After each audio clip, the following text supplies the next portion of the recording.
Public Media, this is an American Radio Works documentary, The First Family of Radio. I'm Stephen Smith. Over the coming hour, we'll hear how the Roosevelts used radio to revolutionize the way Americans relate to the President, the First Lady, and to the federal government itself.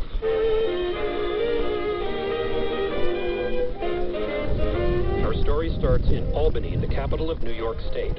It is the summer of 1932. FDR is New York's governor. He is also running for president as the Democratic candidate. Good evening, my fellow Americans, friends of the radio audience. I hope during this campaign you use the radio frequently to speak to you about important things that concern us all. In his first nationwide radio address as the Democratic nominee, FDR spoke from the governor's mansion. He explained that in earlier times, political campaigns involved overblown oratory and brass bands. But radio now made it possible for candidates to chat with the voters in their homes in what FDR called a quiet of common sense and friendliness. I want you to hear me tonight as I sit here in my own home, away from the excitement of the campaign, and with only a few of the family and a few personal friends present. FDR had honed his radio technique over 4 years as governor of New York. He made frequent broadcasts to the people of the state. Radio allowed him to bypass the Republican-controlled newspapers.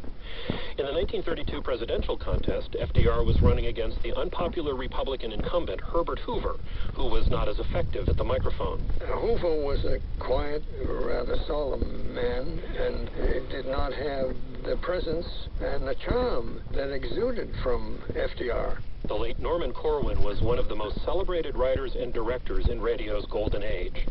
Corwin said FDR had genuine confidence and affability. He was friendly and down to earth. He did not have the facade of the typical politician. He had a great personality, and he used that to wonderful effect.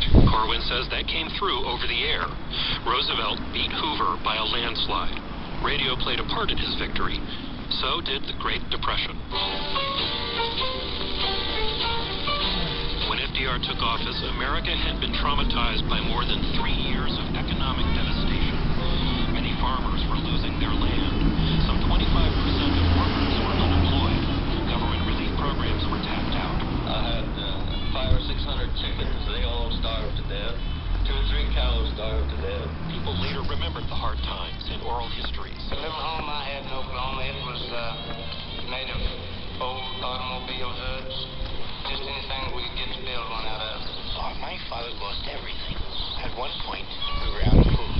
Hobos, people that were down and out would come to the door a lot. The mother would turn them away, and he couldn't give them anything else. He could get back from Well, my father was better than his savings, loan and security trust bank here in town. And that bank folded. This kept his mind. He committed suicide. This was the America Franklin D. Roosevelt was elected to lead.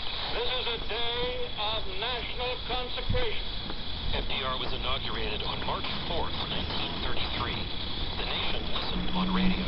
Let me assert my firm belief that the only thing we have to fear is fear itself. But there was much to fear. Some 7,000 men had failed, weaponized problems of millions of people.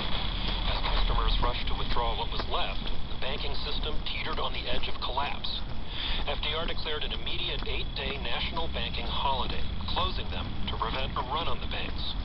A week after his inauguration, inauguration, Roosevelt sat down at the radio mic to try to restore the people's faith in their banks. My friends, I want to talk for a few minutes to the people of the United States about banking. Talk with the comparatively few who understand the mechanics of banking, but more particularly with the overwhelming majority of you who use banks for the making of deposits and the drawing of checks. This was the first of what would come to be known as his fireside chats. The president gave these talks live, sitting near a White House fireplace, though it wasn't lit. Now, to our modern ears, FDR might not sound particularly chatty, but to radio listeners in 1933, this broadcast was a revelation. Before the invention of microphones, PA systems, and radio transmitters, politicians had to shout to be heard, literally. Therefore, the speaking style is very forceful, aggressive, loud. Bruce Miroff is a political scientist who has written about FDR. What radio allowed and the fireside chats demonstrated was a different possibility that had never been possible before. A president speaking in a quiet, regular, slow tone with a communal message. The success of our whole national program depends upon